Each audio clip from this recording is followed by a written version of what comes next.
Muy queridos y distinguidos amigos de la Sociedad Bolivariana y de todos los que se interesan por la historia de nuestro país. Tenemos hoy la conferencia número 157, lo que implica real y verdaderamente un esfuerzo gigantesco de parte de la Sociedad Bolivariana por tratar de actualizar hasta donde sea posible nuestra historia, sobre todo llegando a detalles que son muy importantes para que la gente tenga de verdad una información absolutamente verídica. Hoy tendremos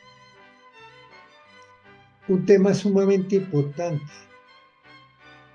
y es el rol de la infantería de Marina en la batalla de Maracay, que será presentado por la doctora Raquel Ochoa de Serrano.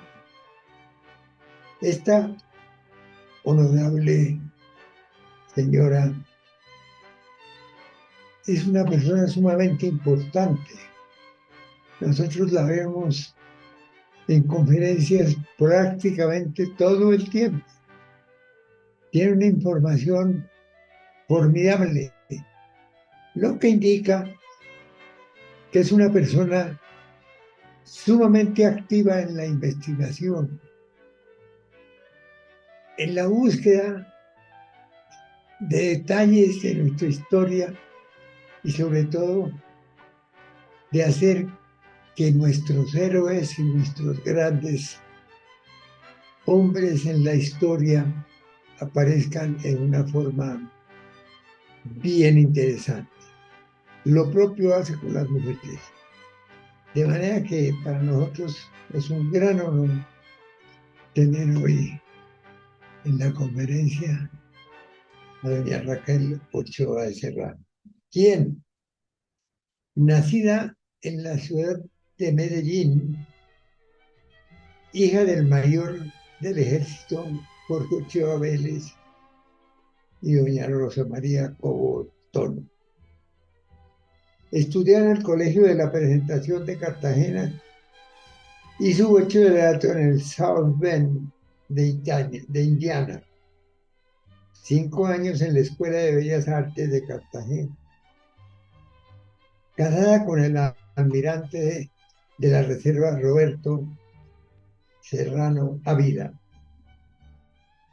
Padres de 4 hijos: Rosa María, Liliana, Juan Roberto y María Raquel. Presentó exposiciones de pintura en Washington, San Andrés Isla y en Houston, Texas.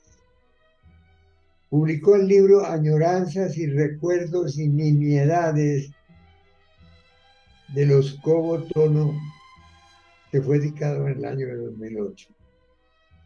En octubre 20 de 2020 presentó la vida del almirante Rafael Tono Llopis ante la Sociedad Bolivariana de Colombia. De manera que es una mujer sumamente importante y que honra hoy nuestro programa con una conferencia interesantísima. De manera que con el mayor agrado y el orgullo le doy la palabra a doña Raquel Ochoa de Serrano. Buenas tardes. Con mucha emoción y agradecimiento saludo al doctor Miguel Santamaría Dávila, a los distinguidos miembros de la Sociedad Bolivariana de Colombia y a las personalidades que me acompañan en este día, en un recorrido histórico por la ciudad de Cartagena, muy familiar. Rindo un homenaje de reconocimiento a nuestros infantes de Marina, quienes han escrito ejemplares páginas de valor, coraje y de lucha en defensa de la libertad, destacando la batalla de la Noche de San Juan y la del 24 de julio de 1823. Cuando, cumpliendo las consignas de nuestro héroe naval, el almirante José Padilla, al grito de morir o ser libres, tiñeron de rojo las aguas en intensos combates del lago de Maracaibo para darnos la más importante victoria en la lucha por nuestra independencia nacional. Y mi próximo libro, Morir o ser libres, es referido a lo mismo de la infantería marina, y así que lo que vamos a ver es un compendio de ese libro. Muchas gracias.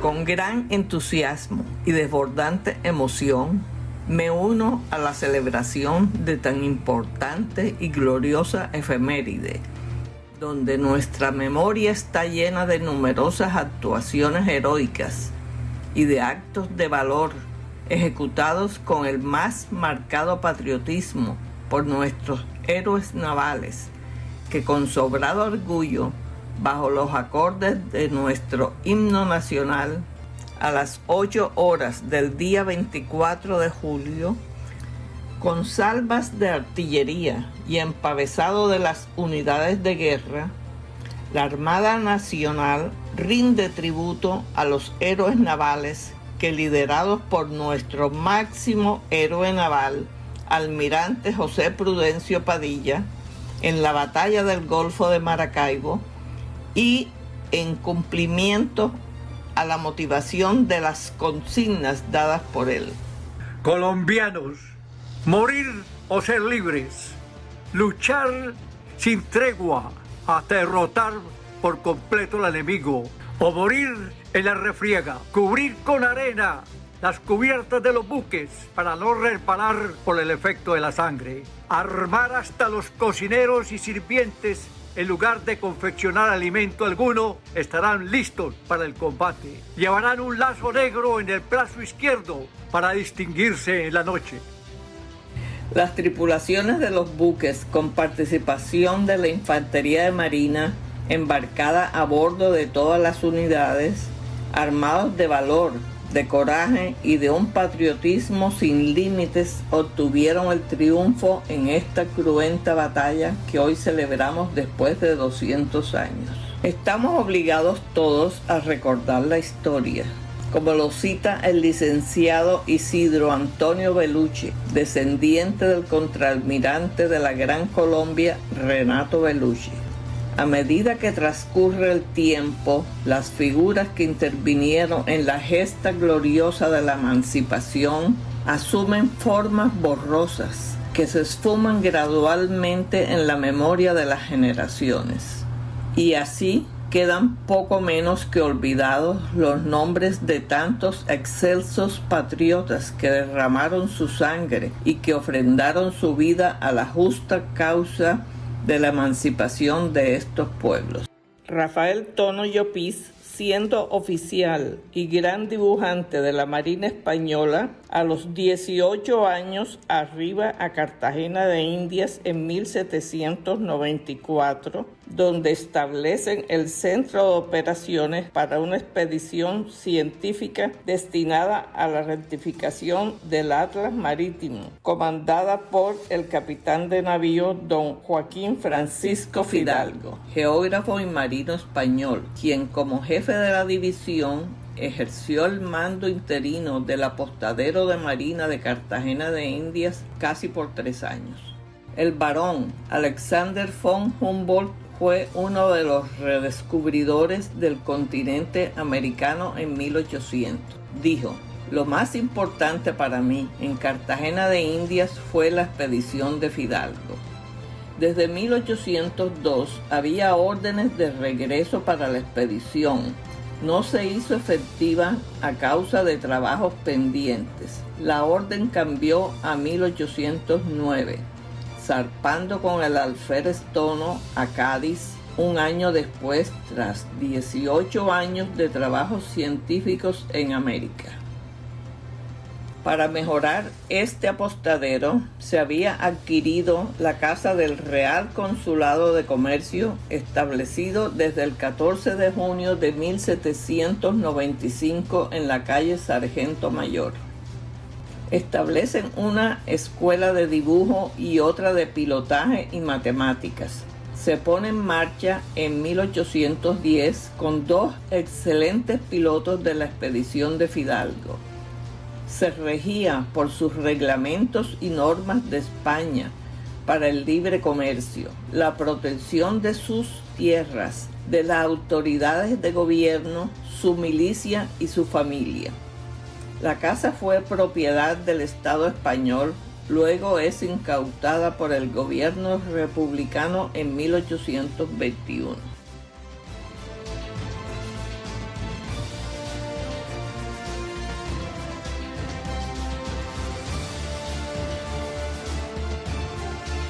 Marina y su papel principal integrada a este apostadero fue la guarnición militar de los buques, corriendo a cargo de la marinería todo lo relacionado con la navegación y maniobra.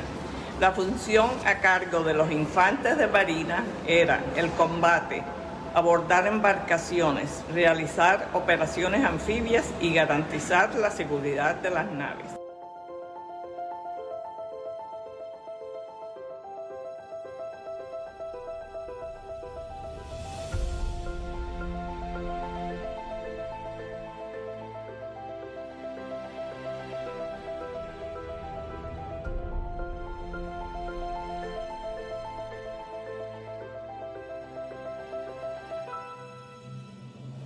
En 1809, José Prudencio Padilla, a su regreso de Europa después de haber sido liberado por los ingleses, asume el cargo de contramaestre en el apostadero naval bajo el mando de don Andrés Uribe.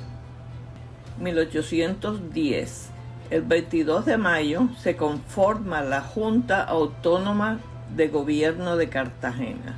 El 17 de septiembre de 1810, Padilla ingresa al bando de patriotas como apasionado dirigente y ese mismo día, por decreto, antes de pactarse la independencia, el señor alcalde de la ciudad, don José María García de Toledo, suprimió el apostadero y crea la Comandancia General de Marina, designando al capitán de puerto, don Juan Nepomuceno de Eslava, como primer comandante de la Marina de Guerra Nacional. Siendo don Juan comandante general de Marina, se pronunció por la causa de la independencia suramericana que convocaba el gobernador de la plaza, don Manuel del Castillo y Rada, en 1815. El padre de don Juan, el virrey general Sebastián de Eslava, defendió heroicamente la plaza de Cartagena en 1741 junto al general don Blas de Lezo, cuando el ataque del corsario inglés Edward Vernon.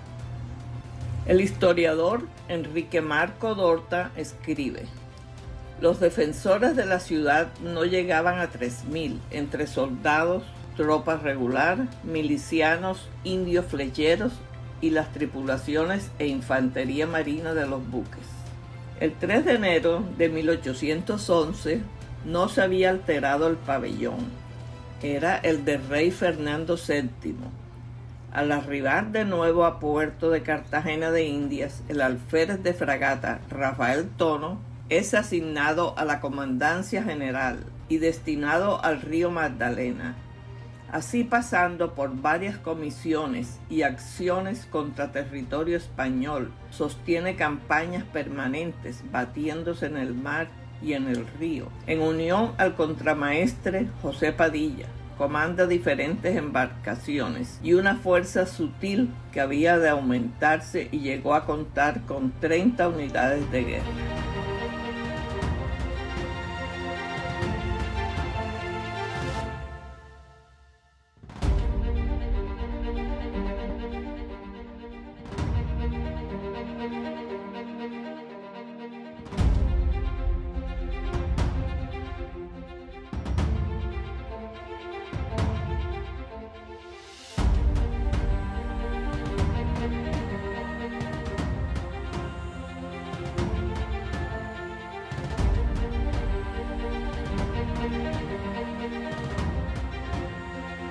El pueblo criollo estaba cansado del mandato de los españoles. No les era permitido estudiar. Llega un comisionado para convencerlos a jurar fidelidad al rey Fernando VII. El cabildo se erigió por primera vez en una junta de gobierno presidida por José María García de Toledo y Miguel Díaz Granado, para ejemplo de otros territorios. El 11 de noviembre de 1811, la Declaración de Independencia fue gestada en el barrio Getsemaní.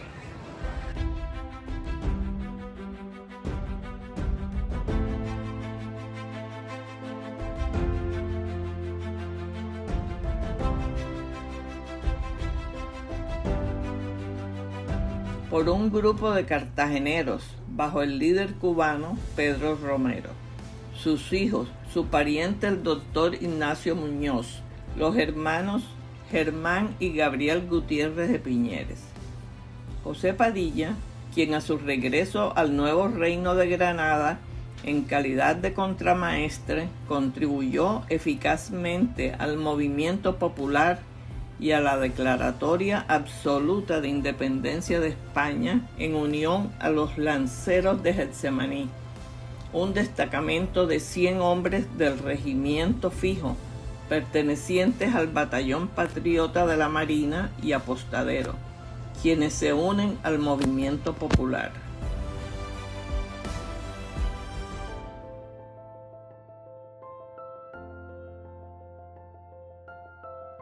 Se apoderan de los baluartes, el Palacio de Gobierno y exigen la declaración de independencia absoluta de la corona española, el destierro de los contrarrevolucionarios y devolución de fusiles.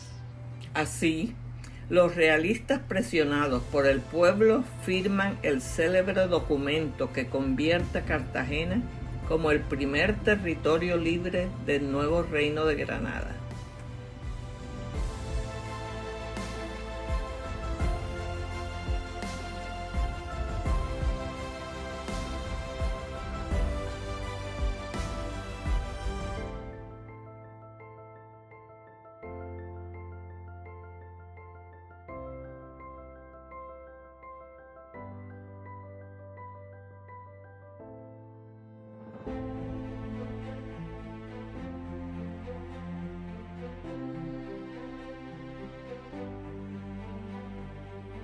El alférez Rafael Tono, por amor a su familia por un lado, el deber que le imponía la naturaleza por otro, y el amor a un país donde había abierto los ojos a la luz de la razón, le hizo tomar la determinación de incorporarse a la causa de la independencia, y así lo cita.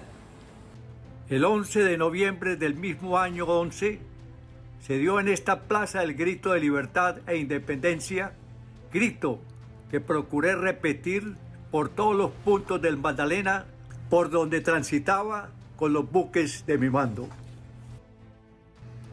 1812. A bordo de la goleta Momposina, el teniente de navío Rafael Tono y el contramaestre Padilla conducen cañones y pertrechos a las costas de Sabanilla y Tolú. Ese mismo año se suprime el Santo Oficio de la Inquisición y los inquisidores viajan a la todavía realista Santa Marta. El 2 de noviembre del citado año ya están en Cartagena de Indias los oficiales patriotas derrotados en Venezuela. Los coroneles Miguel Fernando Carabaño, Simón Bolívar, Antonio Nicolás Briceño, José Félix Rivas, Mariano Montilla, Judas Tadeo Piñango, entre otros venezolanos, donde se les acepta reforzando el gobierno patriota y reconociéndoles sus rangos militares.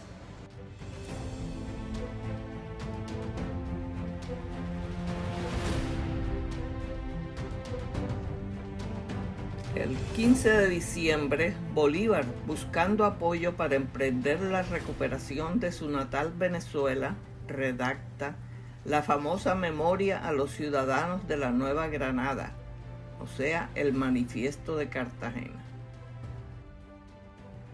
Escribe Tono. El 26 de noviembre del mismo año de 12, concurrí a la acción del Zapote, Cispatá, con la goleta Constitución, uno de los buques de que se componía la división naval destinada a recuperar la fortaleza situada a la izquierda de la entrada de aquel puerto, junto con una infantería a las órdenes ambas del señor coronel Miguel Fernando Carabaño, de quien conseguido en su totalidad el fin propuesto, se reciben los elogios. Asiste a esa acción el contramaestre José Prudencio Padilla, comandando el bergantín Independiente, donde por su actuación es distinguido con su ascenso a alférez de fragata. 1813. La toma de Santa Marta duró poco, pues el coronel francés Pedro Labatut, excedido en su mandato, es atacado por el poblado de Mamatoco, que siguen unidos a los realistas.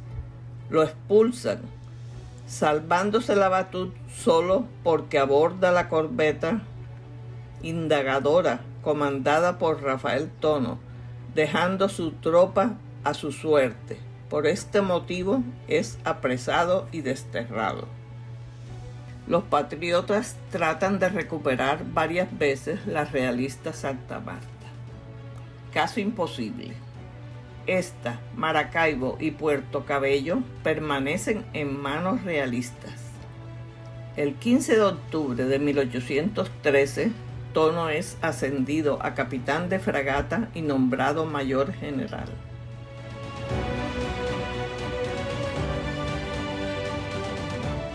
En 1815, el general español Pablo Morillo sitia Cartagena durante 105 días. Mueren 6.600 personas. La ciudad se rinde el 7 de diciembre. La ayuda externa del centro amurallado fue un fracaso. Se vivieron instantes de angustia y dolor. El capitán Tono defendió la plaza desde la ciénaga de Tesca, detrás de la popa. El 6 de diciembre fue hecho prisionero. Se salva de ser fusilado con los mártires de Cartagena el 24 de febrero de 1816. Fueron muchos más los muertos, cadalsos y fusilamientos masivos, donde murió una cuarta parte de la población. La ciudad yace en completa ruina. Después de 2 años de encontrarse preso, el 5 de septiembre de 1817, el capitán Tono fue puesto en plena libertad. Viaja con su hijo mayor, Manuel Domingo, con patente de corso, buscando la forma de alimentar su familia y sacarlos de la miseria espantosa en que se encontraban. Con los años, sus hijos entran a la Marina. El mayor llega al grado de teniente de infantería de Marina. Lastimosamente muere en Chagres el 18 de enero de 1829 a los 24 años. 1821. Renace el sentimiento de patria. El poderío bélico había aumentado. El cuartel de Padilla en Cospique contaba con 32 buques de guerra y 10 embarcaciones menores. Ante una plaza inexpugnable, lo primero que hizo Padilla fue incomunicar Boca Chica con la ciudad. Los víveres empezaron a escasear. Se preparan para atacar con sus divisiones sutiles organizadas desde mayo y situadas, la primera en Caño del Oro, comandada por el teniente coronel Obregón, la segunda división en Punta de Poncio, bajo el teniente Simón Chaustré, y la tercera en el Cocón, al sur de Boca Chica, comandada por el teniente navío Pedro Mendoza.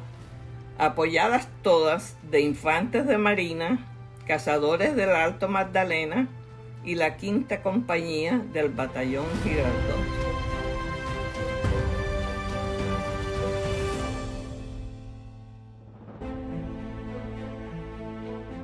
La tropa patriota, bajo el mando del francés Luis Francisco de Rue, se instala en el Cerro de la Popa para indicar la hora cero, y el austríaco teniente Federico Adlercreutz para simular un asalto al Castillo San Felipe. El capitán José Padilla penetra con la flotilla de las 3 divisiones sutiles por el canal del dique a la bahía de Cartagena. Y frente a las imbatibles murallas y a las defensas instaladas en la fortaleza del Pastelillo y baluartes del reducto Santa Isabel y Barahona, un 24 de junio, en la celebración de la Noche de San Juan, asestan un duro golpe decisivo a través de un ataque sorpresa, donde la noche fue su aliada, iniciando un ataque simultáneo y capturando toda la escuadrilla que los españoles tenían al amparo de los baluartes, y después de echar a pique el bergantín andaluz, quedan en poder de los patriotas 11 barcos sutiles de guerra, 21 cañones, 66 fusiles y 12 barriles de pólvora. Padilla nunca pensó lo que le iban a servir estos baluartes, castillos y murallas, que serían aprovechadas en un primer momento por el gobierno español, que los había hecho reparar en 1779 para la defensa de la plaza de Cartagena de Indias, por la esperada ruptura con Inglaterra, y 42 años después los utilizan los patriotas.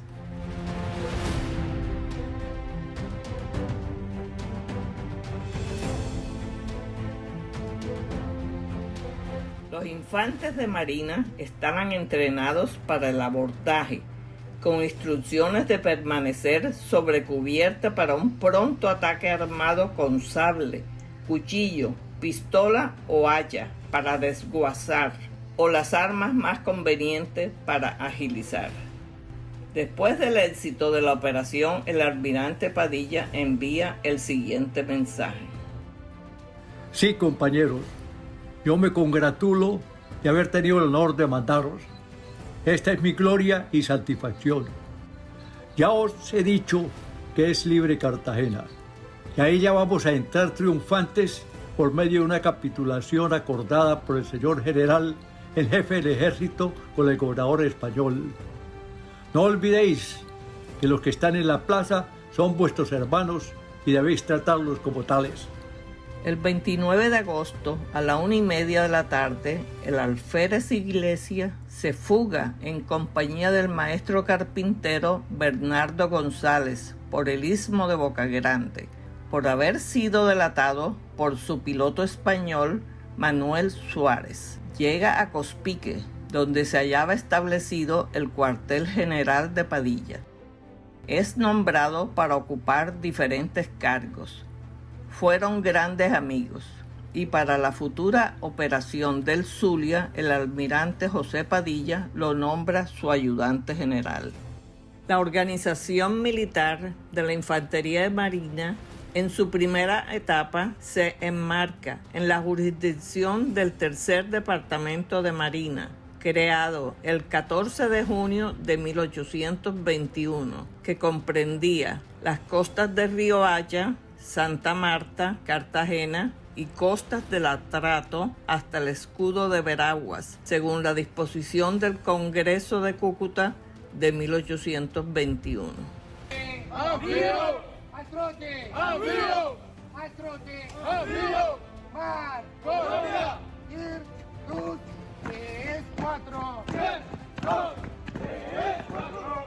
El 2 de febrero de 1822, al morir la señora María Teresa Ramírez de Arellano, esposa del almirante Tono, regresa a Cartagena a reunirse con su familia y a ofrecer nuevamente sus servicios al gobierno de Colombia. En respuesta a su solicitud, el 28 de marzo de 1822, el general y vicepresidente de la República, atendiendo al mérito y servicios del señor Rafael Tono, capitán efectivo de fragata, en la época anterior de la República, he venido en admitirlo al servicio de Marina. Francisco de Paula Santander. 1822. El 20 de mayo, el capitán Rafael Tono recibe la comandancia general del Tercer Departamento de Marina y el 28 de junio es nombrado como director y maestro principal de la Escuela Náutica, que debía crearse según el decreto del Poder Ejecutivo.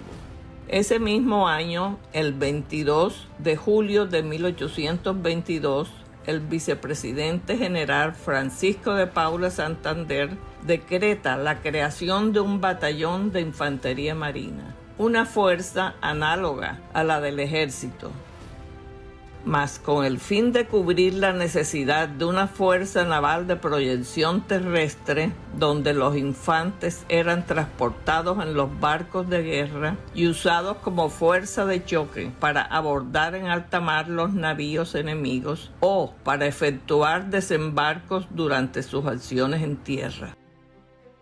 El batallón estaba compuesto de 8 compañías, 2 destinadas al primer departamento de Marina, Comando de Cumaná, 3 al segundo departamento, Puerto Cabello, ambas en Venezuela, y 3 al tercer departamento en Cartagena de Indias. Una de las acciones más notables en la que participó la Infantería de Marina durante la independencia fue en la operación del lago de Maracaibo en 1823, derrotando la escuadra española. El señor general Manuel Manrique, comandando las fuerzas terrestres, donde una parte de las cuales se embarcó en los buques de la Armada Republicana, con los resultados que veremos más adelante. El 15 de octubre, con motivo de haber de partir el benemérito general Padilla a encargarse del mando de la escuadra que debía obrar sobre la Secretaría de Guerra y Marina del Zulia, y con motivo de haber manifestado el igualmente benemérito señor Mariano Montilla, comandante general de la expedición, que se preparaba contra Maracaibo, que podía darme el destino que tuviera por conveniente, me encargó nuevamente del mando interino del departamento. El 9 de diciembre ordenó el gobierno que para completar la organización de la escuadra antedicha, se nombrase un jefe que ejerciese la mayoría general de la misma, pero que este jefe debía escogerse por su actividad, celo y conocimientos militares marítimos, y el mismo gobierno me indicó al efecto si es que el benemérito general comandante de la expedición no encontraba otro mejor. Estas son sus terminantes expresiones. Dicho señor benemérito Mariano Montilla tuvo a bien prevenirme en su comunicación del 24 de propio diciembre, fechada en Riohacha, fuese a encargarme del indicado destino, conviniendo de este modo con los deseos del benemérito José Padilla, comandante de la enunciada escuadra, y satisfaciendo los suyos y los del gobierno mismo. Muy poco fue el tiempo que Tono permaneciera en tierra. Se apresura a incorporarse al grupo de valientes marinos comandados por el intrépido almirante José Prudencio Padilla, quien al punto le aceptó como segundo jefe de la escuadra republicana, aprovechando sus conocimientos cartográficos marítimos del área del Golfo de Maracaibo, definitivo para forzar la barra, el paso del tablazo y la navegación dentro del Golfo, la cual conocía palmo a palmo.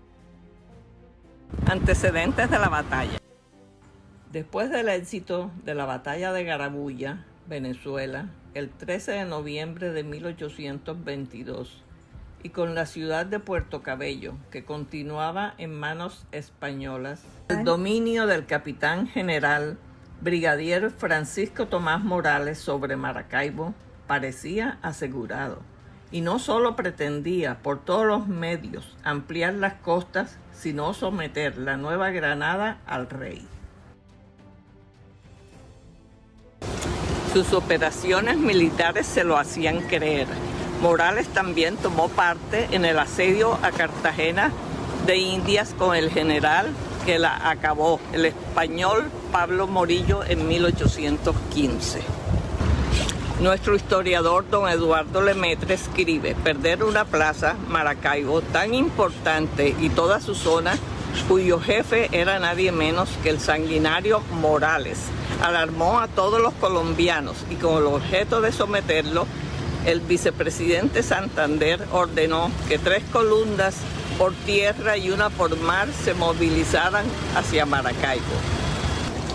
Ninguna de las expediciones terrestres tuvo éxito, solo la marítima logró el triunfo el 24 de julio de 1823, que fue obra enteramente de granadinos, dirigida por granadinos y sellada con sangre granadina.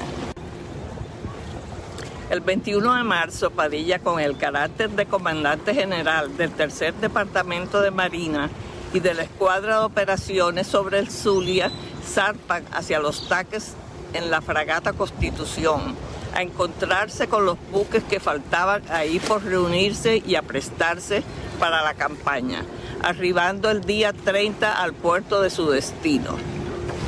Se preparan los buques, reparan las flecheras y se arman las embarcaciones menores. Hay reunión de los señores comandantes oficiales. Firman y resuelven forzar la barra, una barra variable, expuesta y de poco fondo. Entre los oficiales firmantes se encuentran los infantes de Marina, José de los Santos Prado, Pedro Herrera, que murió en la batalla, y Joaquín García. En el mes de mayo, la fragata Constitución fue devuelta a Santa Marta con solo 50 hombres, que por su gran calado era más que imposible atravesar la barra.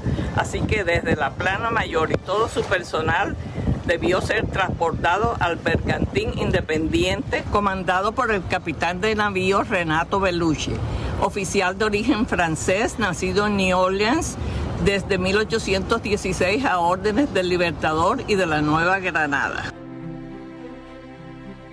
A las 5:03 de la tarde del 7 del predicho mayo, fondeamos al frente del castillo de San Carlos.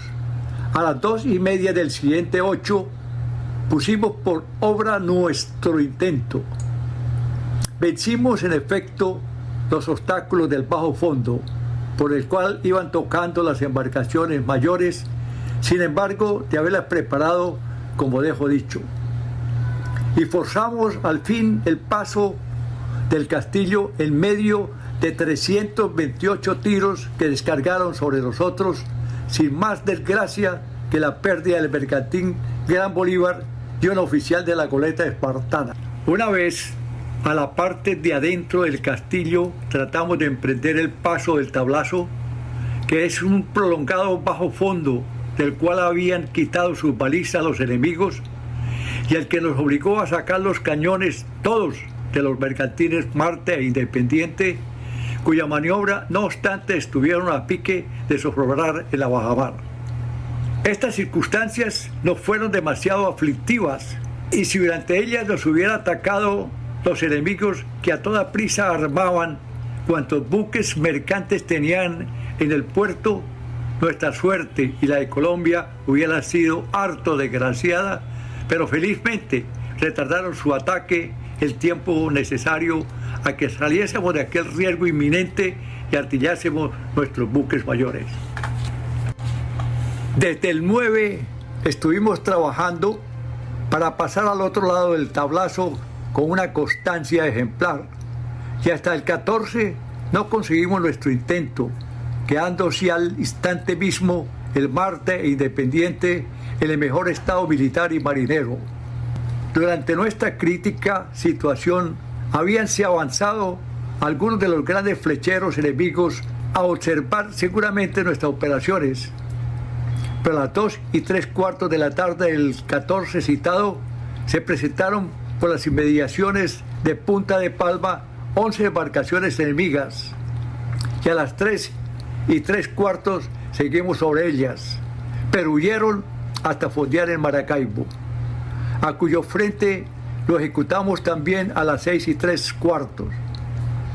4 días nos mantuvimos en la misma situación, pero al anochecer del último nos retiramos a Punta de Palma por ser punto más militar y por mandar desde allí nuestras fuerzas sutiles al río Limones con el objeto de ver si podían proteger el paso de nuestras tropas por Garabulla. Faltos de comunicación con las tropas que debían cooperar a la recuperación de Maracaibo, guarnecer nuestros buques, etcétera, etcétera, nos dirigimos a Betijoque, en donde encontramos al benemérito señor general intendente nombrado del Zulia, con unos 700 hombres que se instruyeron los buques de la escuadra fondeados en Moporo, durante cuya operación habían estacionado los enemigos, los suyos, en las inmediaciones del castillo de San Carlos. El almirante Padilla y el general venezolano Manrique el 16 de junio desembarcan en Maracaibo, aprovechando la ausencia del general realista Morales, que salió a enfrentar a los generales Montilla y Gómez con sus mejores tropas cerca del río Limones, mas no los encontró. Había dejado a su segundo a cargo con una pequeña pero cualificada guarnición. En la toma de Maracaibo, donde por espacio de hora y media se trabó un reñido y sangriento combate de ambos bandos, en el cual Tono fue herido, logran hacerse a la ciudad hasta las 10 de la noche, en que se enteran que llegan las tropas enemigas, no sin antes haber embarcado todos los útiles de guerra y clavar en tierra los cañones y sacar la flechera emprendedora y demás embarcaciones del puerto. Se dirigen al Moján el 29 de junio a batir contra fuerzas superiores de los realistas. Se retiran sin lograr el objetivo por averías y pérdidas de hombres. El combate naval del lago fue un enfrentamiento naval entre la escuadra de la República de Colombia, liderada por el almirante neogranadino José Prudencio Padilla, y la escuadra de la Armada del Reino de España, dirigida por el capitán de navío Ángel Laborde y Navarro. A partir de este momento, Padilla reorganiza la escuadra, arenga las tripulaciones, emite las últimas instrucciones a los comandantes para la batalla, da la orden de zarpe en la tarde del 24. Tono nos relata. A las 3 horas 17 minutos se izó y dejó izada la señal de abordar al enemigo, y a las 3:45 rompió sus fuegos, pero la escuadra de Colombia se dirigía sobre ellos en silencio y con la mayor serenidad, hasta que, estando a toca de penoles, les correspondió con un fuego infernal, en medio del cual vimos volar un buque que en aquel momento de incendio, de humo denso y de horror, no podíamos saber a qué lado correspondía, pero que pocos instantes después vimos de nuestra parte la victoria.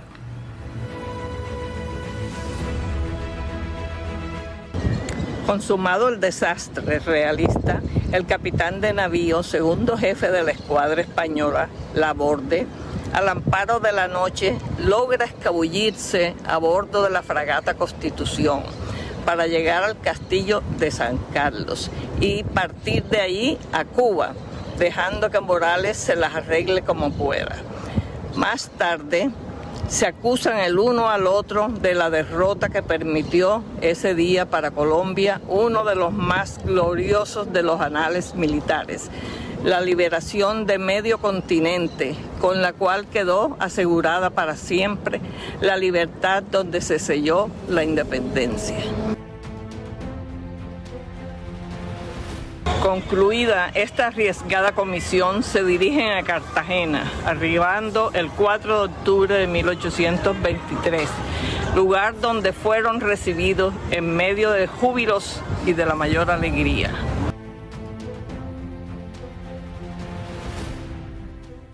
No obstante, los innumerables laureles cosechados por las fuerzas navales colombianas Estas permanecieron por más de 100 años injustamente relegadas a un plano inferior al de las fuerzas terrestres, sin siquiera tomar en consideración el valiosísimo papel que a ellas corresponde desempeñar en países como costas tan extensas como lo son Colombia, Venezuela, Ecuador, parte integrante de la Gran Colombia.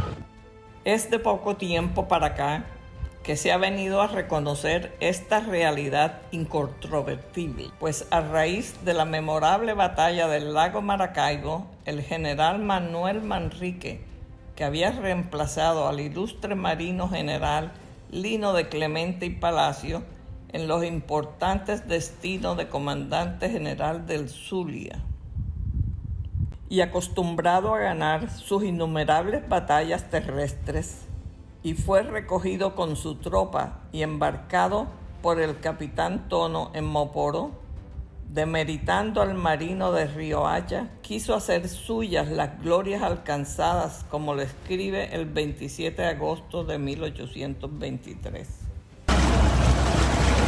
Señor general, la libertad de Maracaibo no se debe única y exclusivamente a la operación de las tropas de marina, sino a usted que entró a la bahía sin obstáculo alguno y yo me embarqué en Moporo con la división del Zulia, es decir, a las diversas incursiones que se hicieron debilitando al enemigo, a la ocupación de la plaza por las tropas de mi mando el 16 de junio, que dio tantas ventajas a la escuadra, del 24 del último, en que usted tenía a bordo del buque más de 1000 fusileros. Como director de las operaciones, solo yo podía entrar en tales negociaciones con la plaza sin tener usted nada que ver con la escuadra acoderada en el puerto, y siguen sus improperios. Confirmada esta comunicación al almirante Padilla, quien, por otra parte, supo mantenerse firme en posición de sus derechos, le responde, aparte de una extensa misiva de Padilla. La libertad de Maracaibo se debe única y exclusivamente a las operaciones de la escuadra de mi mando, desde que, venciendo insuperables obstáculos, se hizo dueña de la laguna, y desde que batió a los enemigos en varias ocasiones hasta acabar con sus fuerzas marítimas en el glorioso combate del 24 del próximo pasado, que puso al ejército español en la dura necesidad de capitular. Permítame, vuestra señoría, que le diga que se ha expresado con demasiada ligereza en su oficio de ayer cuando dice: vuestra señoría entró por Barra sin obstáculo y yo me embarqué en Moporo con la división de Zulia. Siendo así, hasta los niños saben lo que me ha ocurrido en esta parte. El general Morales, enemigo acérrimo de todo colombiano y amigo de disfrazar la verdad de nuestros hechos, no ha podido menos que confesar públicamente nuestra heroicidad y que a la escuadra sola es a quien debe Colombia la ocupación de estos países. Sí, señor general, las naciones todas, los hombres de madurez y de conocimientos militares, así que de la localidad de este lago, nos harán la justicia que merecemos, y en balde se empeñará y apresurará vuestra señoría en procurarse glorias que no ha querido, oscureciendo tamañas verdades con sus inexactas expresiones y escritos insignificantes. Pues los del primero se acobardaron y los de la segunda se tiraron al agua junto con algunos señores oficiales que por decoro de ellos mismos no nombro. En circunstancias tan críticas fue causa de que los enemigos tomaran posesión de la última, Antonia Manuela, por poco tiempo, pero suficiente para que los enemigos asesinaran a cuantos se encontraron a bordo, excepto 2, por creerlos muertos. Desengáñese vuestra señoría, y que la tropa de infantería del ejército es poco útil a bordo. No hay la menor duda de que el día 16 de junio ocuparon la plaza la compañía Infantes de Marina y la de Tiradores, antes a mis órdenes, junto con parte de la división de su mando, batiéndose todos con un denuedo y valor ejemplar. ¿Quién condujo a vuestra señoría al puerto? ¿Quién demolió y desmontó la artillería del castillo? ¿Y quién invitó y aún casi preciso a vuestra señoría al desembarco? ¿Fue vuestra excelencia nadando o en botes, lanchas y flecheras, protegido con el fuego de estas? Pues ¿por qué tanto silencio en una parte tan esencial y tanta ligereza en otra? Tal vez habremos entrado por vía de encantamiento a la laguna y vuestra señoría pasado en globo aerostático a la plaza. Querer que la división de su mando tenga una parte igual a la marina es un delirio, pues vuestra señoría confiesa que contaba con 2.000 hombres disponibles. Embarcó, no hay duda, algunas tropas en los buques para las acciones del 23 y 24, pero el número de estas ascendió a 703 hombres y no a 1.000 como vuestra señoría expone. ¿A quién todo se debe? Si no, hágame vuestra señoría el gusto de decirme si nuestra escuadra hubiera tenido igual suerte que la de los enemigos, ¿en dónde se hallaría vuestra señoría en esta fecha? Vuestra señoría se hubiera eternizado en Betijoque o cualquier otro punto de la laguna a donde se hubiese dirigido si no hubiésemos tenido el arrojo de forzar tantos malos pasos, prefiriendo la gloria del gobierno a nuestra propia existencia.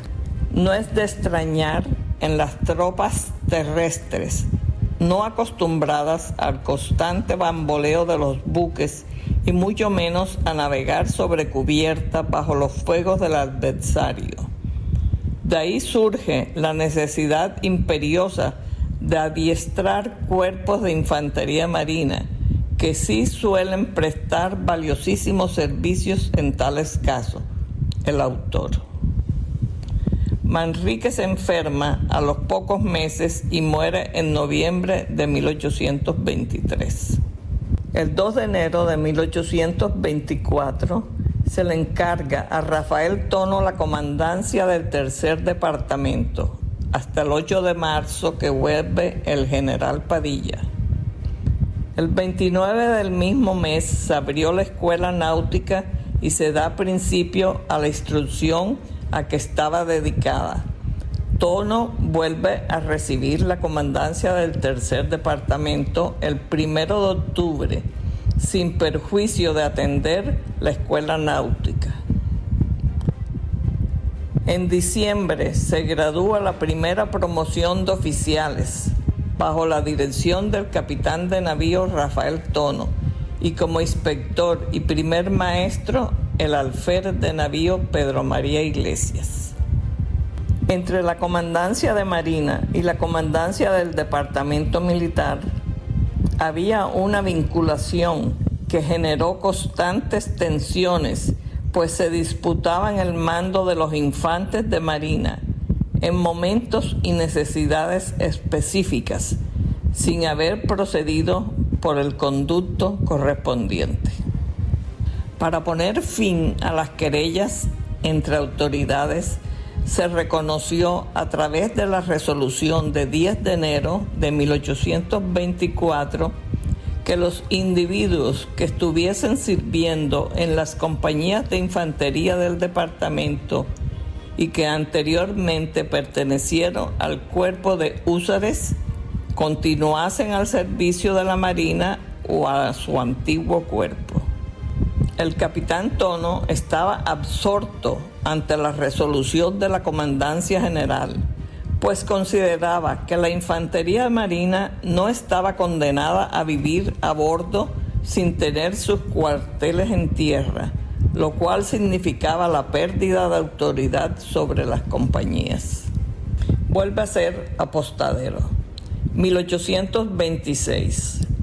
El 7 de diciembre, Su Excelencia el Libertador Presidente de la República, Simón Bolívar, en atención a la escasez del erario nacional y deseoso de economizar los gastos públicos, aprovechando el descalabro sufrido por la escuadra española, por decreto del 24 de noviembre dispone que los departamentos marítimos 1 y 4 queden reducidos a la clase de apostadero, subsistiendo de comandantes los mismos jefes. Que desde el día en que se reciba esta orden en el tercer departamento se empiece y verifique a la mayor brevedad el desarme de todos los bajeles de guerra, surtos en el puerto de Cartagena, a excepción de la corbeta Ceres y las goletas Manrique, Rosa y Atrevida. Los generales, jefes y oficiales de la Armada que no queden en destinos efectivos en los departamentos o apostaderos, buques y arsenales sean considerados como uso de licencia temporal, hasta que varíen las circunstancias, sin sueldo alguno y sin derecho a reclamarlo después. Que las tropas de infantería marina sean puestas a las órdenes de los comandantes generales de los departamentos territoriales, quienes los emplearán en el servicio de las plazas o apostaderos de marina, las que les pidieran para las guarniciones de bajeles, arsenales y demás puertos de marina. Carlos Sublet. Padilla hizo caso omiso a este decreto. En un acto de insubordinación se niega a cumplirlo. Así, hasta el 1 de julio de 1828, que reducido a apostadero, este tercer departamento de Marina y la Escuela Náutica son incorporados a la Universidad de Magdalena como Facultad de Ingeniería. Durante la instauración de la República, el seminario se reabre como un colegio por la política y ordenado por el Libertador y el vicepresidente Santander, uniendo las provincias de la extensa Colombia. Solo ofrecían primaria y secundaria, hasta crear la Universidad de Magdalena e Istmo, a la que fueron adscritas diferentes colegios en 1828. San Carlos Borromeo en Cartagena, Monpós y Panamá con otros colegios y diferentes cátedras entre 1831 y 1834. El colegio seminario funcionó hasta 1850. Su sede era Cartagena. Los dos planos que manifiestan la situación de la ensenada de Carúpano en la costa septentrional, dibujados por alumnos y bajo la dirección del capitán de navío Rafael Tono e inmediata instrucción del maestro capitán de navío Pedro María Iglesias, nos demuestran que ambos seguían trabajando en la Universidad del Magdalena el 18 de julio de 1834. 1832. Según el historiador Horacio Rodríguez Plata, José Padilla fue víctima propiciatorio de los vaivenes de una política que con injusticia lo trató, con incomprensión lo juzgó y con dureza que él nunca pudo haber merecido, analizó actuaciones suyas que la posteridad no solo ha absuelto, sino considerado para algunos leve y para los más necesarias en el momento que vivía el país. Si bien la muerte de Padilla arrió temporalmente de los invictos mástiles guerreros la bandera colombiana, ella volvió a flotar enhiesta y airosa hasta hoy bajo los soles tropicales. Pronto la Convención Granadina de 1832 rehabilitó su insigne memoria por sus claros merecimientos. Es y seguirá siendo orgullo y símbolo de la Marina colombiana. El capitán Rafael Tono es dado de baja desde el 1 de septiembre de 1835. Llamado a tomar parte en 1841 al sublevarse una escuadra, el capitán Tono se lanza a someter o destruir la llamada flota federal. Y ante una resonante victoria le vale el ascenso a general graduado, el grado más alto entonces en la jerarquía de la Marina de Guerra, por haber sido suprimido desde el año 1827 el almirantazgo. A pesar de la pensión de retiro y 72 años, en 1848 el gobierno no pudo prescindir de sus servicios.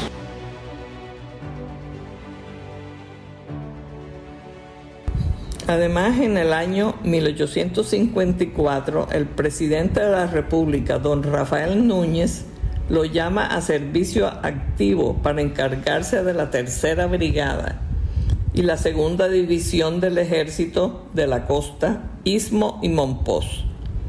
Muere 31 de diciembre de 1854, ese mismo año, a los 79. No sin antes mencionar que el ilustre presidente cartagenero, don Rafael Núñez, en las 11 estrofas del himno nacional, omitió incluir la batalla, como sí lo hizo con el Orinoco, Bárbara, Boyacá, Judín, Ayacucho y San Mateo, donde también menciona a Bolívar, Nariño, Ricaute y no a nuestro héroe naval, almirante José Prudencio Padilla. Además que siendo esta batalla tan decisiva para lograr la independencia de Colombia, el gobierno nacional y local están en mora de declararle a fiesta nacional y día cívico el 24 de julio para exaltar la gloriosa batalla del Golfo de Maracaibo. Sea este el momento para felicitar a la Armada Nacional por todos los éxitos obtenidos en la defensa y protección de nuestra soberanía nacional, de implorar la bendición de Dios para nuestros marinos e infantes de marina y de cantar con ellos con toda nuestra energía para que se oiga en todos los rincones de Colombia el hermoso himno de la Armada que lo dice todo. Viva Colombia, soy marinero, por mi bandera, por mi heredad. Vivo en las olas, celoso y fiero, soy caballero del ancho mar. Oye, querida, historiadora doña Raquel Ochoa, usted ha brindado en el día de hoy una exposición absolutamente espectacular. Realmente muy pocas veces hemos visto algo tan bien organizado y sobre todo recurriendo a tantas y magníficas figuras y sobre todo presencias de los héroes. Me parece que ha sido un trabajo verdaderamente sensacional en defensa de ese gran héroe nuestro que es el almirante Padilla.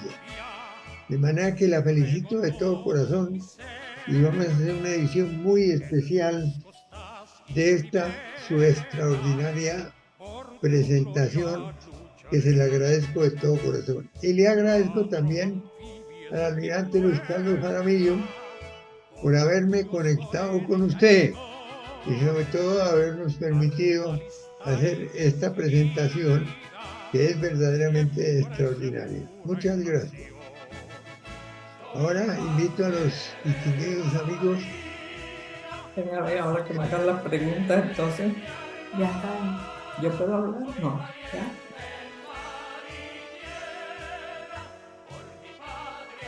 Bueno, estoy lista. Ya pueden activar los micrófonos para hacer las preguntas que quieran. Bueno. Bueno, Raquel, es espectacular, verdaderamente espectacular ese recorrido que nos has hecho. Gracias, del área de combate, volver otra vez a revivir la batalla del lago de Maracaibo, pero no solamente eso, no, sino el recorrido por Cartagena de cosas que yo no tenía ni idea. Yo hace mucho rato que deseo ir a Cartagena, pero ya no me dejan salir solo para ir a Cartagena. Entonces se me ha truncado 2 veces la ida allá, pero no pierdo las esperanzas. De todas maneras, para mí fue refrescante recorrer ese Cartagena, ese museo naval extraordinario, y, y ese paseo contigo por Cartagena y ese paseo contigo de la batalla del lago de Maracaibo, y particularmente en el día de hoy el desempeño de la infantería de marina, de manera que ha sido extraordinariamente bello. Es un recorrido, ya nos tienes mal acostumbrados, de manera que quedamos a la expectativa de la próxima conferencia de Raquel. Yo sé que tienes ese libro con el famoso lema del almirante Padilla, de manera que morir o ser libre, estaremos a la expectativa de ese libro para poderlo tener dentro de nuestras bibliotecas, porque vale la pena. Eso ha sido extraordinario. Mis sinceras felicitaciones, Raquel. Lo mismo, pues muy de acuerdo con el saludo de Miguel Santamaría para con el señor almirante Luis Carlos Jaramillo, que nos ha hecho posible no perder esa vinculación tan extraordinaria. Mi cordial saludo para todos los amigos de la ARC, don Manuel Avendaño, que guardo siempre ese grato recuerdo de su persona acá en Bogotá, y allá en donde quiera que se encuentre, mi recuerdo cariñoso. Y lo mismo para tu marido, ¿no? A Roberto, que me imagino que algo tiene que ver él con estas conferencias. ¿Tu voz? ¿La voz? Sí.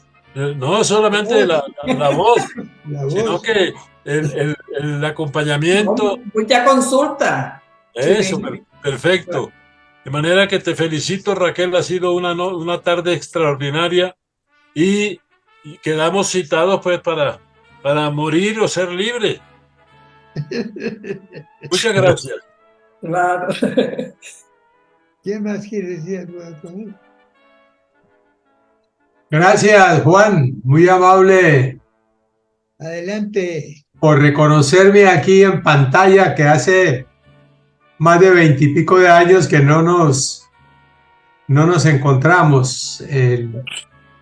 Tiene que venir acá. El clima y el nivel del mar son factores determinantes en mi permanencia aquí en Cartagena. Por supuesto, la tierra de mi amada María Teresa, que tú conociste, y tu señora lo mismo también. Y me quiero unir a lo que has dicho y a lo que el doctor Miguel Santamaría comentó acerca de esta charla amena.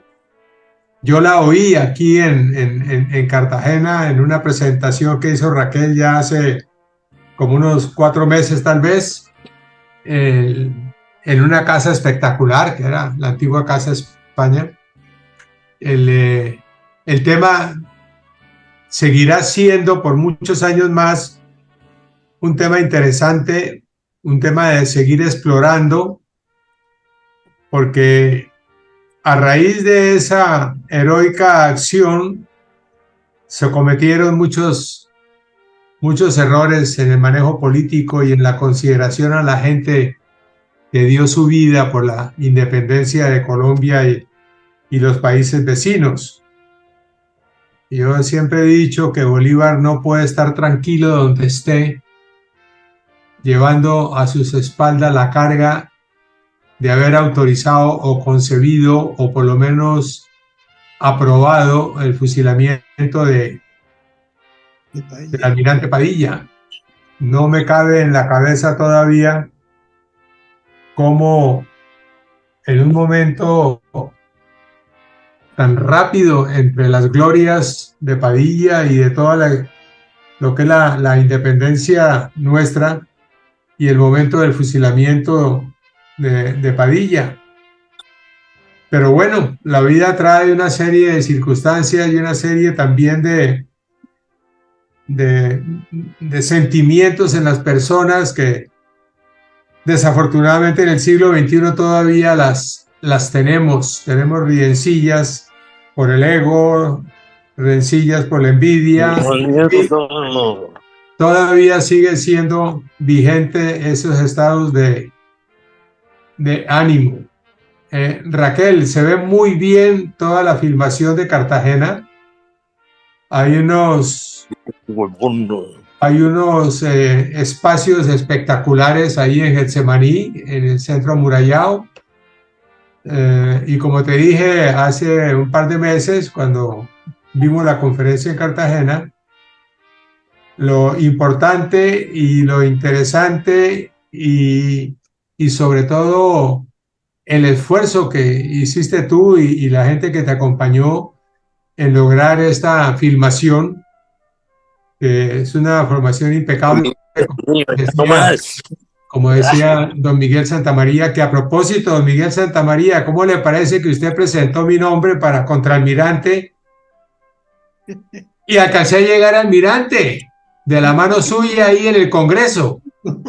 Hoy aguardo aquí las hojitas con las observaciones y las calificaciones muy generosas para poner a consideración del legislativo pues los ascensos de los oficiales.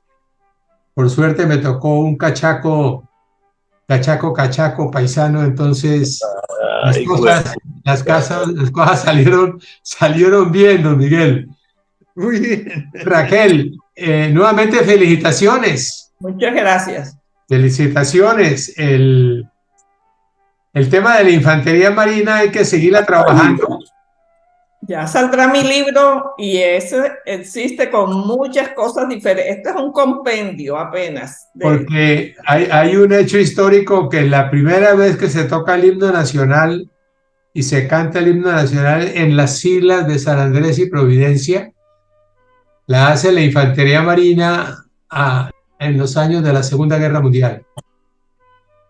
Desde esa época teníamos guarnición allá en San Andrés. Creo que el comandante del destacamento de infantería marina era el general Dusdevés. Me suena y voy a revisar notas, creo que él era el gran jefe allá de la plaza. Bueno, qué gusto saludarte, Luis Carlos. Saludar también a toda la gente que estuvo participando en esto, al general Salcedo. Entiendo su preocupación y su decepción. Es que no se ha podido comunicar su tierra con la bahía de Cartagena. Esa para mi general Salcedo es una tragedia grande, porque él pensaba entrar a la escuela naval viniendo embarcado, como me dijo un día, desde su tierra hasta llegar a Cartagena. Pero como siempre, un hombre inteligente, un hombre interesado en las cosas de la historia, un hombre valioso. Muchas gracias, ha sido un placer verlos, oírlos y hasta la próxima edición, Raquel. Claro que sí, muchas gracias. Una feliz tarde para todos. Gracias, quería comentarle que debido a la hija mía, con un celular fue que me filmó. No fue ninguna especialidad y hizo un video fantástico, mi hija. Maravilla. Sí, y muchas gracias, Luis Carlos, y pues a todos ustedes también. Cualquier pregunta que a la orden. Yo quisiera decir una palabra. A ver si tengo levantada la mano, a ver si me permiten hablar. Entonces siga después. Siga usted. Dígale. Ok, con el mayor gusto. Mi nombre es Andrés Rodríguez Pizarro, soy miembro de la Academia de Historia de Cartagena, del CINU del San Jorge y las Sabanas, y también miembro de la Academia de Monpós. Raquel, mil gracias por haber destacado la batalla del lago de Maracaibo, la cual fue de enorme importancia, ya que selló en forma verdadera y única y nos dio seguridad de que las fuerzas españolas no volverían a invadir a todo lo que era en ese entonces el territorio de Colombia. Yo solamente quiero destacar la importancia de Maracaibo. Maracaibo fue fue un bastión realista durante todas nuestras guerras de independencia. De ahí era de donde Santa Marta se proveía de diferentes bienes, de dinero, todo lo que implica la parafernalia de la guerra, y de ahí fue donde mantuvo su posición realista. Tú, Raquel, hacías mención al año de 1812. Desde el año de 1812, en el Manifiesto de Cartagena, Bolívar da a conocer la importancia de Maracaibo y por ello plantea una operación conjunta, que la invasión a Venezuela fuera bien fuera por medio de Maracaibo o por medio de Barinas. Entonces, la importancia de la batalla del lago de Maracaibo debe ser dada a conocer y debe dársele la mayor importancia.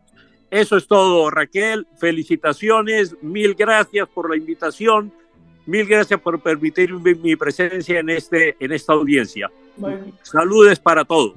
Gracias que pudiste asistir. Gracias. Luis Carlos. Siguiente. Doctor Santamaría, sin lugar a dudas, volver a tener a Raquel en nuestras conferencias es un éxito. Y quizás lo más importante es que ella siga con el deseo de seguir participando. Claro, claro. Raquel, verdaderamente, su trabajo y esta presentación no solamente es inteligente, muy bien hecha desde el punto de vista técnico, sino que es hecha con el corazón. Yo, pues, tal vez es la definición que podría dar. Es una conferencia con toda la profundidad, pero con todo el corazón. Y eso ese recorrido que nos haces por Cartagena, esa ciudad que tanto queremos, por Club Naval, por el Museo Naval, que veo cómo ha prosperado. Yo verdaderamente llevo años sin visitarlo, pero veo que está completamente transformado. Óptimo. Verdaderamente es muy emocionante. Y poder encontrarnos aquí con un auditorio, entre ellos con el señor almirante Manuel Avendaño Galvis, que es un símbolo de nuestra Armada Nacional. Con Roberto, que no lo vimos por ahí haciendo coquitos, pero sí con su voz inconfundible. Verdaderamente pasamos una tarde muy agradable. Y verdaderamente lo que se dice sobre la batalla de Maracaibo es completamente cierto, porque no solamente fue la consolidación de la independencia de la Nueva Granada, sino que le permitió al Libertador, que estaba en Guayaquil esperando qué hacer, poder seguir en su campaña hacia el sur, poder llegar a liberar el Perú y Bolivia. Y verdaderamente porque la situación que se presentaba con la retoma de Maracaibo por parte de los españoles presentaba verdaderamente un peligro inminente para la seguridad de la Gran Colombia y especialmente la caída de Santa Fe de Bogotá, porque verdaderamente lo que estaban pensando era atacar nuevamente, meterse otra vez a Cúcuta y de Cúcuta seguir nuevamente hacia el interior. Y prácticamente la Nueva Granada lo que es la Nueva Granada estaba completamente desarmada porque las tropas habían sido enviadas en su totalidad a la campaña del sur. De manera que verdaderamente la trascendencia de la batalla de Maracaibo es inmensa. Y desafortunadamente, por más que tratemos de hablar de ella y darle la resonancia que tiene, el pueblo colombiano la ignora y verdaderamente yo creo que en estas sociedades como la bolivariana y a las cuales podamos pertenecer, debemos estar trabajando continuamente en resaltar la importancia de la batalla. Raquel nos la ha traído aquí hablando también muy bien con la Infantería de Marina, ligando eso muy bien. Y verdaderamente mis felicitaciones, Raquel, y nos sentimos muy orgullosos de tus presentaciones. Muchas gracias. Gracias. Y quisiera, bueno, próximamente, Dios mediante, la siguiente sería Pedro María Iglesias, un poco desconocido, pero fue el maestro de la Escuela Náutica casi 10 años. Por eso Tono pudo estar ambas cosas. Tono estaba en el tercer departamento y por eso lo nombré tanto, porque estuvo más tiempo que el almirante Padilla en el tercer departamento y los infantes de Marina estaban bajo su orden. Pero Pedro María Iglesias fue el maestro que hasta el 34 más o menos todavía, cuando después que se acabó la escuela náutica, pero que siguieron en la de Magdalena, ahí todavía estaban ellos de maestro y dirigiendo los trabajos y los dibujos, los planos y todo esto que hacían los estudiantes. Y es una vida muy interesante también la de él. Así que próximamente Escuela Naval y la Pedro María Iglesias. Bueno, no tiene nada mucho que ver con Bolívar, pero también espero me la acerque. Claro que sí. Bueno, Muchas felicidades porque historia es historia. Sí. la intervención de Raquel ha sido verdaderamente extraordinaria. Y también hay que mandarle un saludo a esa voz que le colaboró tan fundamentalmente a la exposición, de manera que ese es el almirante Serrano. Claro. De manera La voz que de los grandes hombres, sí. un saludo muy especial y una gratitud muy grande de la sociedad bolivariana.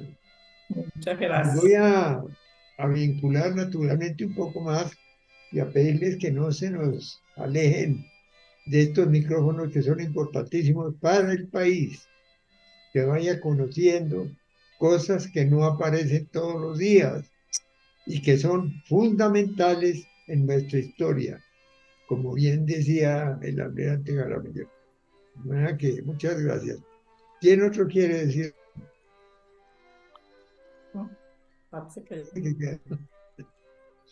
Quedaron groggy. Bueno, puede ser muy explícita y no tuvieron nada que preguntar. No, fue una excelente conferencia. Bueno. Espectacular, porque ese recorrido por Cartagena, real y verdaderamente, quienes hemos estado allá varias veces, pues nunca lo hemos tenido en cuenta en esa forma. Eso es una cosa espectacular. Hemos descubierto un montón de rincones que son maravillosos. De manera que de nuevo, 1000 felicitaciones por tu extraordinaria. Muchas gracias, doctor. Y muchas gracias. Yo simplemente, Raquel, si me permites 2 minutos para manifestar lo siguiente.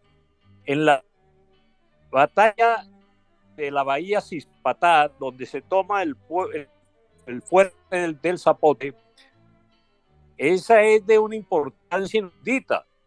Esta es el Valle del Sinú, o la sabana del Sinú, las sabanas de Bolívar en general, eran la despensa de Cartagena. Y gracias a ellas era que Cartagena sobrevivió en el año de 1812 en la llamada Revolución de los Curas, ¿oíste? Y en esta batalla de Cispatá intervino el contramaestre José Padilla, a quien por primera vez se le reconoce, bajo el mando de las Fuerzas Patriotas, se le reconoce su valentía y su conocimiento en la lucha que planteó bajo el mando del del coronel Miguel Carabaño. Esa bahía de Cispatá estamos en mora de reconocer como lugar histórico. Está acabada, eso no existe, mejor dicho, ya lo que queda de es muy poquito. Eso cambió desde que la desembocadura del Sinú pasó un poco más hacia el sur, pero lo que es el fuerte de la batalla de Cispatá tiene una importancia 1A Y fíjate las cuestiones, una de las cuestiones, el general Riaño dice que dentro de la historia militar de Colombia, lo que fue la operación que dirigió Rodríguez Torices, que concluyó con la batalla de Mancomoján a cargo del coronel Cortés Campomanes, a cargo de Carabaño en la bahía de Cispatá y a cargo de Pedro Labatut con la toma de Santa Marta, es la operación militar realizada en Colombia con más enjundia y con mayor conocimiento.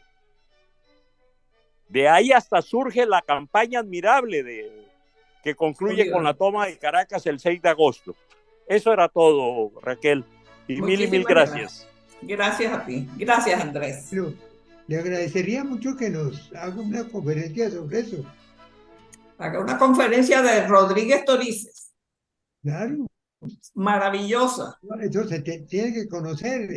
A nosotros nos interesa es rescatar todas esas cosas que están medio ocultas de la A historia. su disposición, doctor Santamaría, acabo de publicar, Raquel estuvo presente en todos esos actos junto con el almirante Serrano, acabo de publicar la autobiografía, la biografía de Manuel Rodríguez Torices en 3 tomos, publicada por Editorial Planeta, y con el mayor gusto a su disposición para cuando quiera hacemos una charla sobre ese personaje que hasta el momento ha sido desconocido dentro de los anales de la historia de Colombia. Claro, con mucho gusto. En el momento que usted quiera, dentro del mes de noviembre, diciembre, podría ser eso, si no el año entrante, cuando quiera y cuando pueda. Perfecto, la coordinaré utilizaré los servicios de Raquel para hacer la coordinación respectiva, doctor Santamaría. Magnífico. Claro, y que gane Colombia, que gane Colombia. Bueno, y ahora sí, que gane Colombia. Buenas tardes. Bueno, muchas gracias. Bueno, Raquel. Gracias. Luego, mil gracias. Ha sido espectacular tu presencia. En realidad nos ha hecho una presentación absolutamente espectacular. Muchas gracias. No se nos pierda. No, para nada. Yo lo oigo, a cada rato lo oigo, sí. Gracias. Muy bien. Ustedes. Hasta luego y muchas gracias a todos por su asistencia. Bueno. Gracias a ti.